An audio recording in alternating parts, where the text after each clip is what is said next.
I started Capillary way back in 2008. 2 years out of college, went to IIT Kharagpur for my undergrad, then worked with ITC, and got bored with a corporate job. So in the mid of 2008, got together with a couple of wingmates from IIT, and three of us started Capillary up. We didn't have $1 million idea, so we kind of said let's pick two sectors which are doing very well. Retail was just beginning to happen in India, and mobile has been ubiquitous. So we said let's do something in between these two. And with that idea, we went spoke to a lot of retailers, figured a product market, and then started off that way.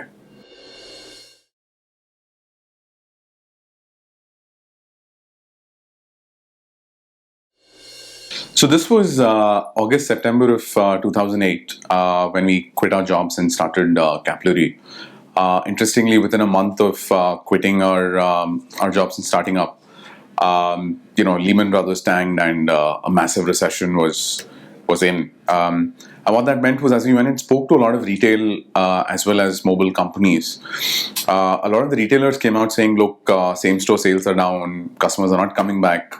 And we heard that from about 30 out of the 50 retailers that we spoke to.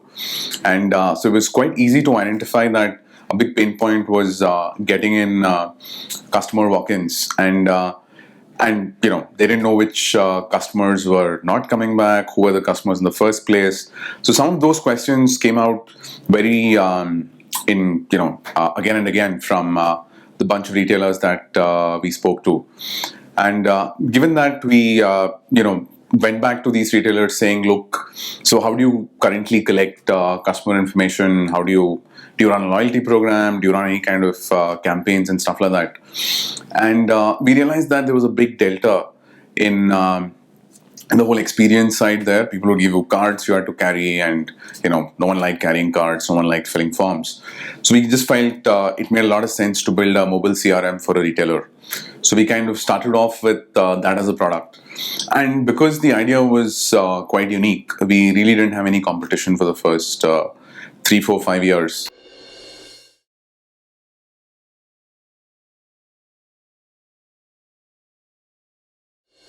We typically work with the mid to large retail customers across Asia. In a lot of cases, some of the brands that we work with have started very small but have scaled to 200-300 stores over the last 3-4 years. We typically shy away from the very small retailer.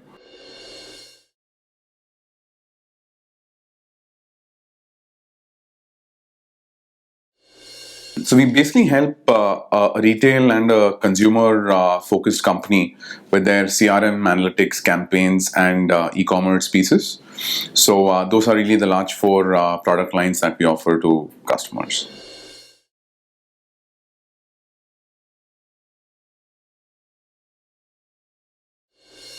I think we really started seeing competition the first time after we raised our Series A.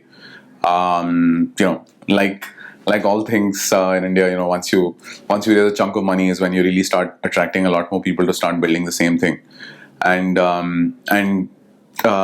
what we've done over the last 3.5 years since we've raised our Series A is invest massively in the product. We've tried to add more products to the existing products so that it's a much more well-rounded solution. And there's maximum bang for the buck for a customer in sticking to us, even though the cost and all that stuff is far higher in using a platform like ours as compared to a much smaller startup.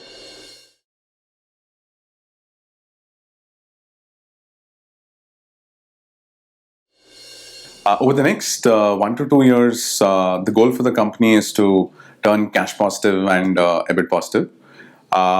Continuing to grow at the 80% year on year that we do. It's a big myth that you can't be cash generating and continue to grow at a very fast pace. So that's something that we really want to solve for in the next year or so. Over the medium term, the idea is to build a sales and a product engine which can continue to deliver this 80% plus growth at a profitable 20% plus EBIT margin for the next 6, 7, 8 years. Over the next 10 years, we kind of want to be, a product bellwether, a market-leading SaaS company in this part of the world. So kind of be like a SAP, Oracle, or a Salesforce for enterprise in Asia.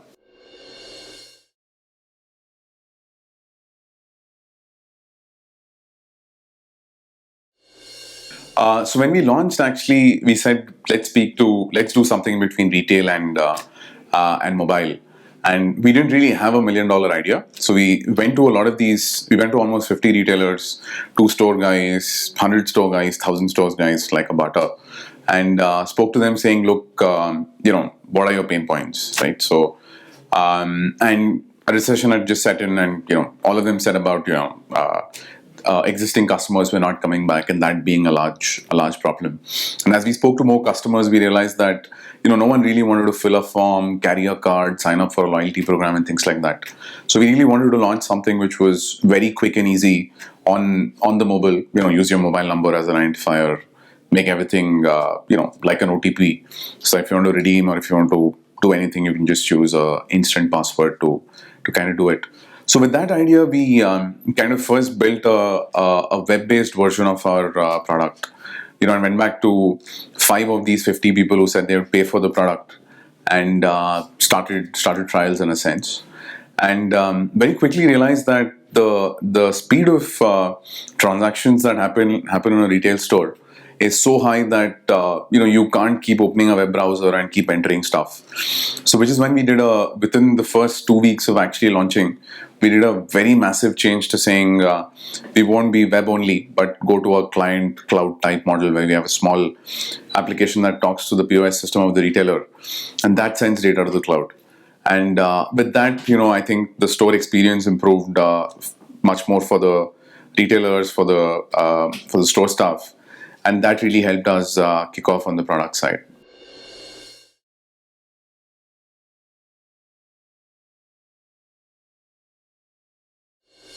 So for every new product launch that we do, even from day one, right? I mean, we didn't have too many resources, so as we had to go train store staff, it would be me or one of my co-founders doing it. And as these store staff actually used the product, they came back saying, look, it's just too complicated to keep opening a web browser, entering the bill number, entering the bill amount, entering all that stuff. And they actually suggested that, look, could you just build something which works with our POS? Right. So, and that was a good input that came in, and hence, as a practice, what we do is whenever we release anything out, we actually for the next 3 or 4 days observe a bunch of 5 store staff actually use that product, and then you quickly figure that what are the stuff that you want to improve on over the next few releases.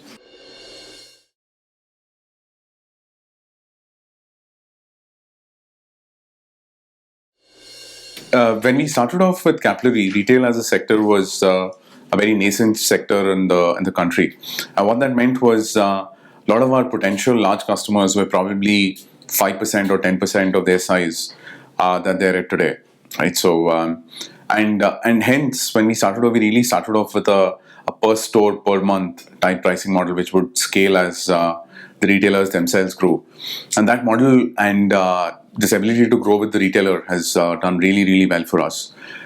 In fact, as we wanted to scale internationally, our first 7-8 international customers all came from Indian retailers referring their counterparts in a Singapore or a UK or a Middle East to us, and that really helped us take off on the international side as well.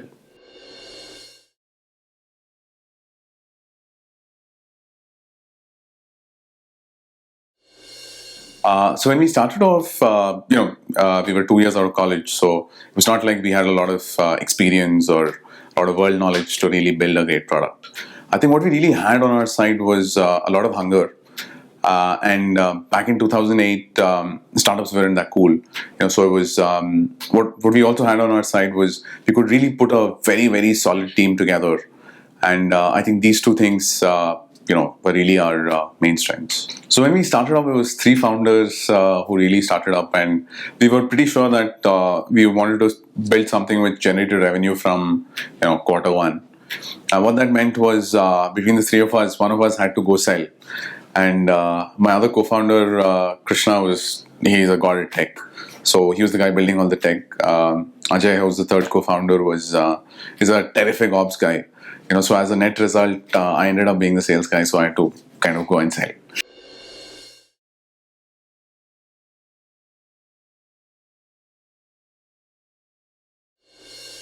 I think it's in terms of the advantages. I think it's a sizably large market if you look at Asia for enterprise products. India might be small by itself, but once you put in Middle East, Southeast Asia, and some of these markets, it's quite large. The second big advantage is that unlike consumer type place, there's not too much competition. So the big advantage that you have then is much better pricing. You can hire better people. Longer term contracts. You have much better visibility in terms of revenues.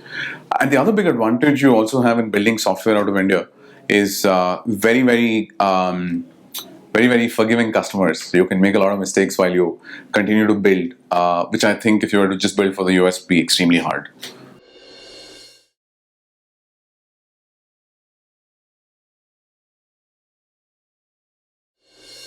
I think the threats are, as you start scaling up, you'll start realizing that a lot more people start cloning what you do.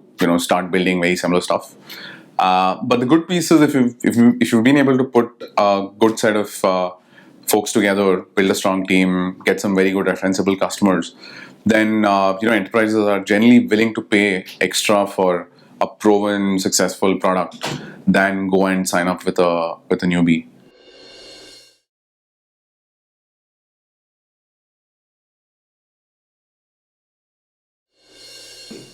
In our case, the reason we said we wanted to start generating revenue very quickly was, in India, I think, we never taught to say a no.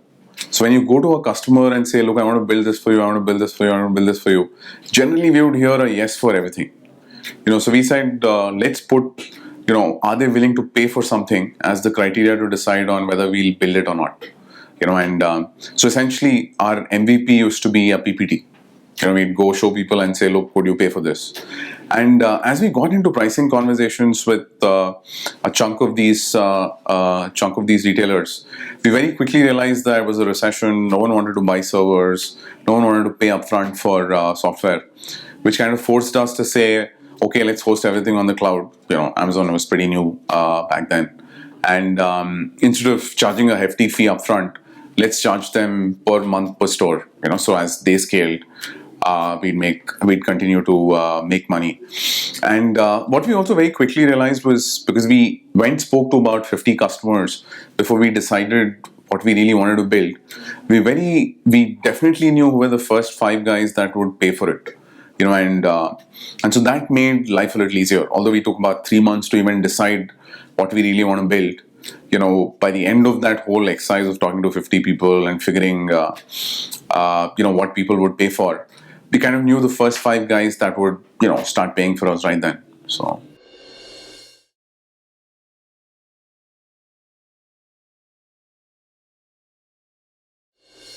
We typically use a combination of marketing and inside sales to attract new customers. Even very early, we didn't have massive networks in retail or any of that. So what we do is, pick up a Yellow Pages book, call the store, find out who's the marketing manager, call the head office, go that route. And, that kind of evolved into a very set inside sales led lead generation model for us. And once you've generated the lead, you have a direct sales guy who would go and meet the customer, take them through the offering, find out if there is a need, and if there's a need, offer a solution which kind of satisfies that need. And that model has really scaled for us, whether it's India or whether it's internationally.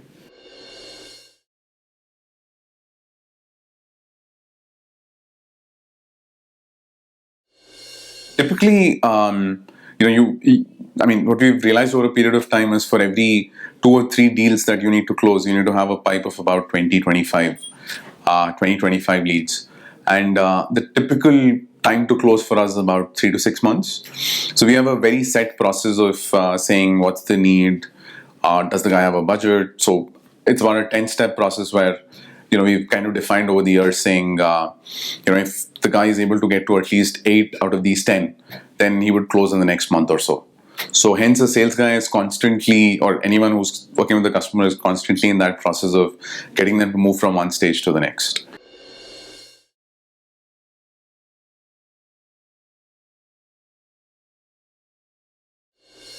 I think in software as a service, it's more about service than the software. I think churn is the largest thing that kills you. So especially given that you have a very high cost of sale and a very high cost of implementation initially, and then you make money over a period of time. Given that quality of product and quality of service are extremely important.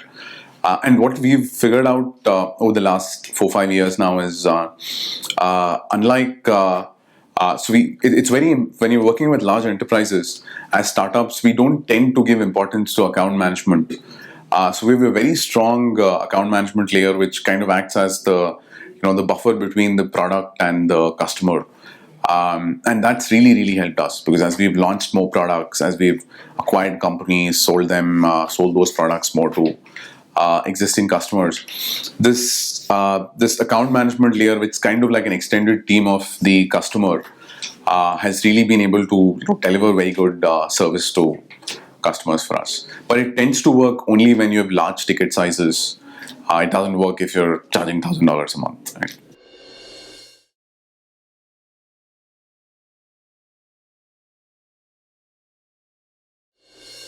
In our case, when we started up, it was not like we had a lot of competition, So, and what that allowed us to do was kind of look at a very value-based pricing.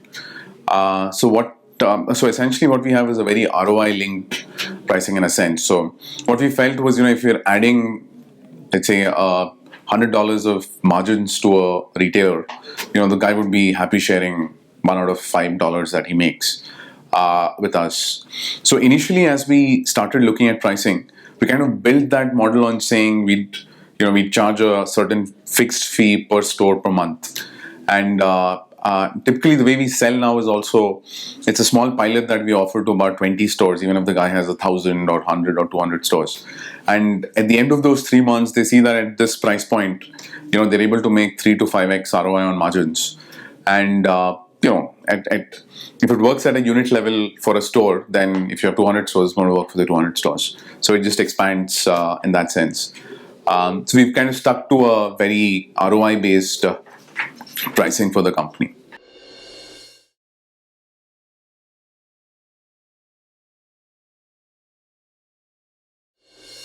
I think product innovation is a cross between customer needs, and putting new technology into the market. It's a combination of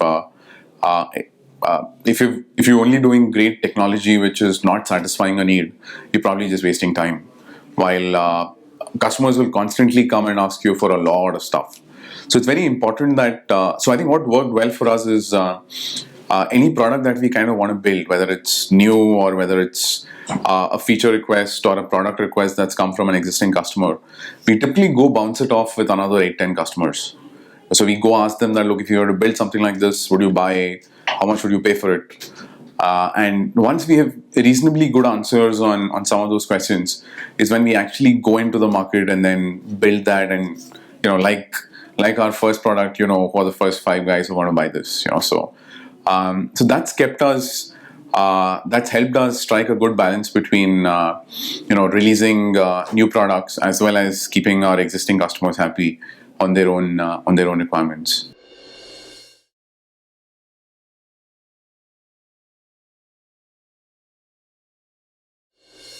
So I think a good story to tell here would be when we tried to launch US, our US business as a company, and unfortunately we didn't have a large presence or any customer base at all in the US.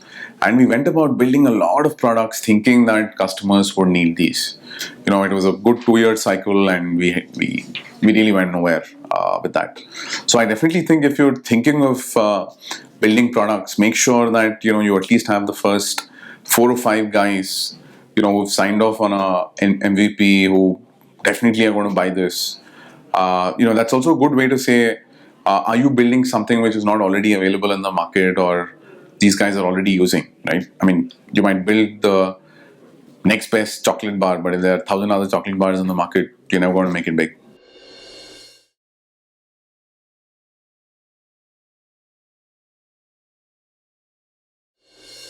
In our case, I think, given that it was just a bunch of very hungry young individuals who started the company, our critical success factor was just how good a team we could put together, right? So, and my strong belief is that, if you're able to get a good team together, you will pivot, you will go around, you will, you'll probably have your tough days, but you'll figure what works and what doesn't. And that's kind of been a good guiding principle for the company across. We've been very lucky to initially attract very good talent when startups weren't very cool. And what's also helped us over the years is being an enterprise software company. If in a consumer-dominated, consumer startup-dominated ecosystem, if anyone really wants to work for enterprises, there are very few options. So we've always had a very good set of talent and flow that's happened in the company.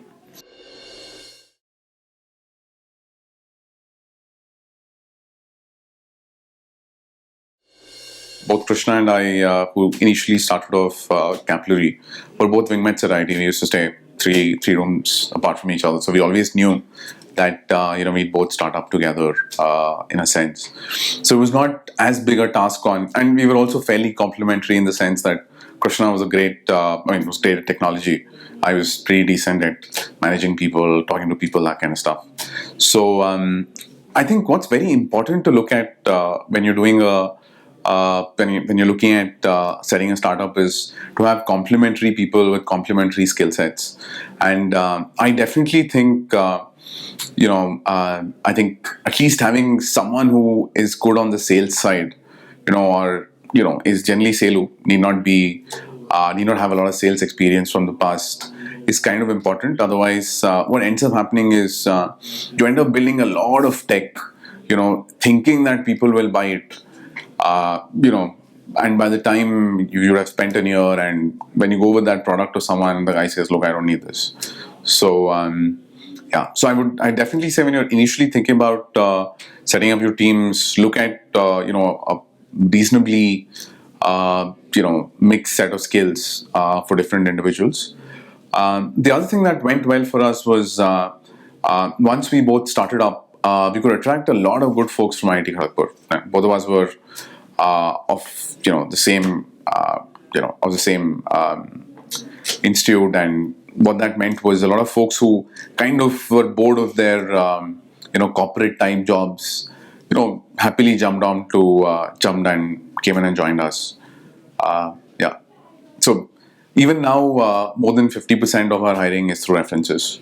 And thankfully for us, we never had to hire the thousands of people. So we've been able to keep it lean.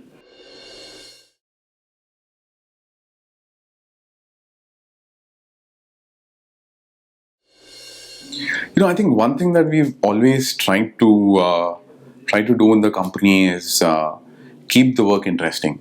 So we really have not had too many of these, peer-to-peer rewards recognition type programs or any of that stuff. Our core belief has been that if people are having fun, they'll stay. And that's kind of worked well for us. Our attritions are sub 15%. Out of the first 50 guys who were in the company, we still have 27, 28 with us. So, and this is a 7-year-old company now. So, and I think that underlying, if people are having fun at work, I don't think you need all these external, rewards and recognition or stuff like that. So one key factor that's worked very well for us is trying and employing people who are very are self-starters. So you don't constantly have to monitor what folks are doing, or and that kind of keeps the environment very open, and people know what they need to do, and you just go do it.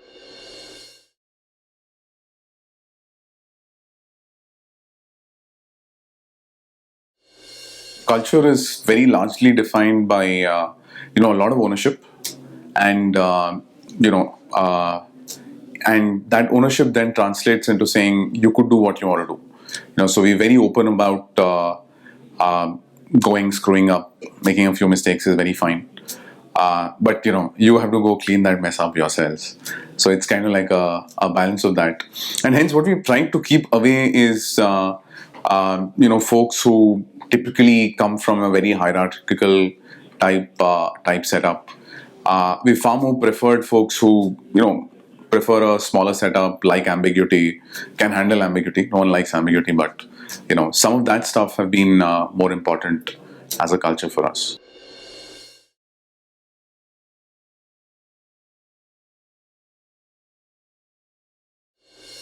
I think Krishna and I were together for almost 5 years after we started the company, and somewhere in the middle, we kind of expanded internationally, and Krishna moved to the US to set up our US business. And the company at that point in time had raised a lot of cash. We were burning through a lot of money, and we kind of felt that the core of the company was probably scaling faster in Asia than trying to do a lot of markets. And at that point in time, we kind of felt that the right thing for the company was to kind of part ways. Krishna wanted to continue staying in the US, and we were seeing a lot of growth happening here. So that really led to both of us parting ways. It was a very amicable parting. While moving out, Krishna also moved a chunk of his equity back to the ESOP pool, and I think that's kind of like, even if I were to move out of this place, I'd move some equity back to the ESOP pool. So in that sense, it was quite a how do I put it? It was not a very tough situation to be in at that point in time.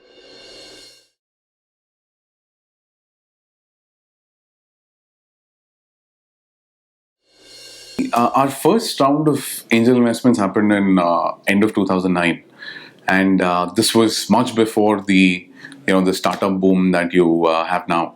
And what that meant was there were probably one or two angel syndicates like IN or Mumbai Angel Network. In our case, what actually worked well for us was, between my other co-founder Krishna and me, we would constantly keep meeting one or two folks every month. Casually, I mean, not with the intent to raise money, but just to pick their mind on what we were doing, get more introductions, stuff like that. And so towards the end of 2009, when we really wanted to go out into the market, raise $500,000 to start scaling, we kind of knew who were the guys who would be interested in investing in the company. And what we also kind of were able to do was, a lot of the guys who put in money initially as angels were folks who understood retail very well, were folks who had great contacts in retail, because kind of we go speak to folks like that, as we were selling to retailers. And where that really helped was, one was because they knew retail, they were far more confident that an offering like this would work. And second was because they kind of had more contacts. It just helped us scale better beyond just the money they gave us. So we've kind of had 17 angel investors who invested about $1.5 million in the company over the first 3 years, between 2009 to 2012. And I think we've made maximum use of their contacts as well as the money they put in.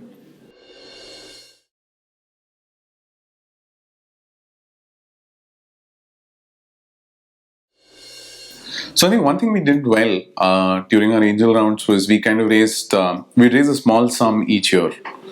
So we would not really have a lot of money to burn. So that brought in a lot of discipline in the company for the first 3 or 4 years. Within about 2.5 years, we reached about a couple of million in run rate. Probably one of the only few SaaS companies to hit there at that point in time. And I think, so during our angel rounds, I think we really used the money very well. What we also did to a large extent was, we would not raise more. Like at the end of every angel round, we'd actually have a few angels we had turned down. So they would kind of act as the feed for the next angel round. And between every angel round, we'd kind of jack up valuations 3 times. So you burnt lesser money, you diluted less with every round. On the contrary, as we raised our Series A, we kind of raised a much larger round than we really wanted to raise. So it was We wanted to do an 8 million raise, but there was a lot of interest in the market, so we ended up raising about 16 million. A chunk of it went to secondaries. We had about 12, 13 million into the company as well. And what that meant was, all the discipline that we had in terms of making sure that we didn't burn a lot of cash kind of fell through. The large intent of raising the Series A was to help us expand internationally. And when we kind of went into the market, we said, let's do Singapore and Middle East, as markets to start with. Then we had another 4.5 million extra in the bank. So we said, okay, let's do the US now. And I think what ended up with that was we kind of probably stretched the company very thin. So in hindsight, if I were to do something right, it would be not raising too much money, much more than you require. It's very hard to keep money in the bank. So a couple of years ago, we're going through good growth, and we were really looking at what should we do over the next 3, 4, 5 years. And at that point in time, we'd already got to a large base of customers across Asia. And a lot of these customers were, kind of telling us, look, how do we solve this? How do we solve that? And throwing us multiple sets of problems in us. And each of these were opportunities in a sense, because if you built a good product for it, you could then monetize it. And at that point in time, we felt that, look, if people are asking for something which, is very early, machine learning, for example, it makes a lot of sense for you to start building that tech right from scratch. Because the whole product cycle, in a sense, from going from an idea to the first 5 referenceable customers is probably a 2-year cycle in a sense, right? So if you're very early, if you've got an idea really, really early, then it makes a lot of sense to go build it yourselves. While, if there's a definite latent need that all your existing customers have, but the market is already, let's say, an year in, and, you will now take another 2 years to get to, product market fit, then it probably makes a lot more sense to go acquire someone who's providing a similar product and scale them up very fast, because you already have the relationships, you already have the customers to whom you can go sell that. And that was a large driver when we thought of acquisitions in the company. So Marjack is essentially an e-commerce platform for offline retailers to go online, for people to set up their own websites. And we had a massive base of offline retailers that we worked with as Capillary. So a lot of these retailers were telling us, look, what should we do about online? Everyone's starting to buy online. Should we do something? Should we not do anything? That kind of stuff. And at that point in time, we just felt that Marjack was delivering a good solution for a small set of customers that they were small set of enterprises that they were working with. So we kind of went, spoke to them, took the same product to a bunch of our retailers even before we acquired them. And, a bunch of our retailers said, look, we'll pay for this. And that kind of drove us to say, yeah, let's go acquire. And I think even as we go ahead over the next 5, 6, 7 years, the idea will be to kind of build very nascent technologies internally. But if it's a slightly mature technology as well, probably makes a lot more sense to go acquire than build yourselves.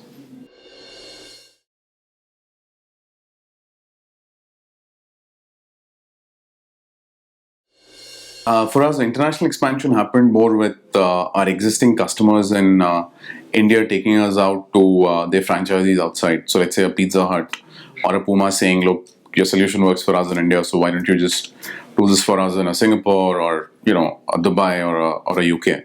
And so that really started off the international expansion for us.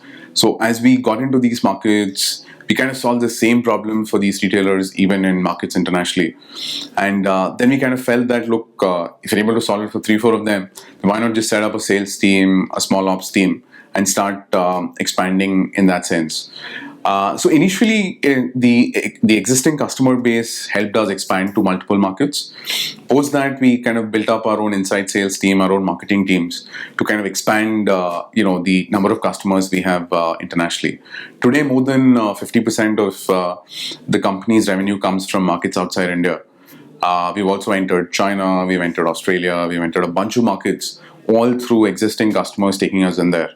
So we kind of use that as a good quick asset test to say, is a similar opportunity that we have in India available in markets outside? And once we get in there, scale it up, get the first 2-3 customer case studies from existing customers, then set up an inside sales team that helps you kind of get into more new customers who probably are more local retailers in that part of the world. And that model has worked well for us.